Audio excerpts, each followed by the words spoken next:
Most people have realized that China, with its 1.4 billion population, intends to become the world's leading power, and many observers have commented on the ways China is using to usurp American dominance. Some of these techniques are detailed in a book, Unrestricted Warfare, by two Chinese military strategists. The book explores how a nation like China might successfully attack and defeat a geopolitical superpower like the United States without actually going to war. Of course, China is building a massive military, but it is also trying to overtake the West, and particularly America, in many other ways. For years, China has been stealing and copying technology developed by Western companies. Moreover, Chinese companies have spent over $11 billion buying shares in 25 port projects in 18 countries on all continents as part of China's Belt and Road Initiative. Also, as part of its Belt and Road policy, the Chinese government has pushed several third-world countries into a new form of debt colonialism. These countries have been encouraged to take massive loans from China at extortionate rates of interest, and when they have defaulted on their interest payments, they've had to cede control of assets like ports, airports, and agricultural land to China. Furthermore, China has managed to gain influence by placing its people in positions of power in international bodies like the World Health Organization. We saw this with the outbreak of COVID-19. At the same time as China realized the disease was infectious and banned internal travel within China to stop the spread of the virus, China pressured the World Health Organization to claim the virus wasn't infectious and to keep international travel open. This was catastrophic for Europe and America. China has one more secret weapon. Working through the United Nations and by funding Western environmental groups, China has encouraged Western leaders to believe that humans have caused catastrophic climate change. At the same time, China has hugely increased its own CO2 emissions, and Western leaders have implemented economically suicidal policies to fight this supposed climate crisis. For example, since 1990, America has implemented green policies which have enabled the country to reduce its CO2 emissions by almost 30%.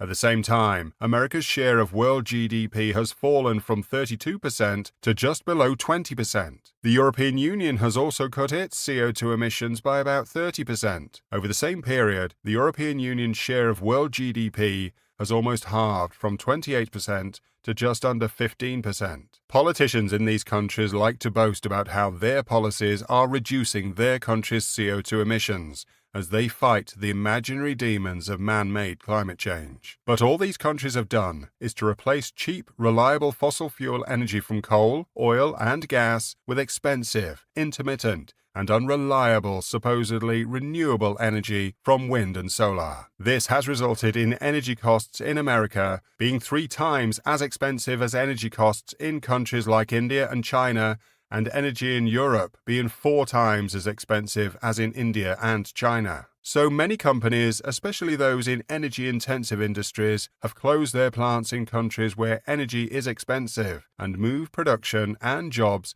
to cheap energy countries like China and India. At the same time as Western countries have been cutting their CO2 emissions by deindustrializing and thus losing manufacturing jobs and their share of world GDP, China has increased its CO2 emissions from just 2 tons per capita to over 8 tons per capita, and its share of world GDP from around 2% to almost 18%. Similarly, India has tripled its CO2 emissions and also tripled its share of world GDP from about 1.1% to 3.3%. South Korea's successful industrialization has nearly tripled its share of global GDP since 1990, from about 1.2% to 3.2%. And during this period, carbon dioxide emissions per capita more than doubled, from 5.7 tons to 12 tons. However, in 2021, the South Korean government declared that it would reduce greenhouse gases by as much as 40% compared to 2018. Not only is this impossible to achieve, but this will push up energy prices, making businesses and jobs move to the developing countries, resulting in South Korea's deindustrialization, job losses, and economic decline. We hope that South Korea doesn't become a victim of China's most powerful weapon by following the disastrous example of the United States and Europe.